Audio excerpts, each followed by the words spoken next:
Hai, what's up guys? Hari ni saya nak ajar macam mana cara nak beli Alora Pants yang murah direct dari HQ.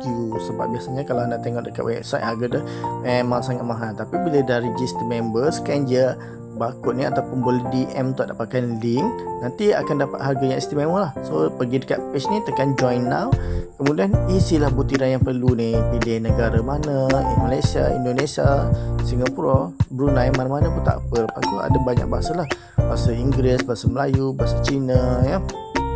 Lepas tu isikan butiran yang perlu. Contoh kat depan ni ialah nombor IC. Nanti akan dibawa ke page untuk verifikasi ya, untuk verification. So untuk verification kita guna sistem eKYC. So perlulah untuk scan kita punya IC ataupun identity card ataupun kad pengenalan lah.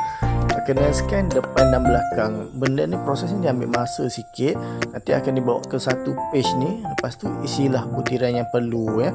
Contohnya nombor telefon, alamat, dan perlu juga letakkan email ya, email dan segala butiran yang lain lah, bangsa semua lah. Nanti korang isilah, tengok apa yang perlukan untuk isi. Kemudian tandakan rules and regulation tu, pastikan faham, and then boleh purchase terus. Pilih produk nak beli yang mana, tekan je. Okay. Kemudian buat verification, produk yang kita nak beli tu betul tak size-nya, betul tak kuantitinya ya. Okay. Lepas tu kalau dah sah, okay, terus proceed untuk pembayaran. Okay, boleh bayar guna online banking je. Sangat-sangat mudah. Okay, selamat mencuba.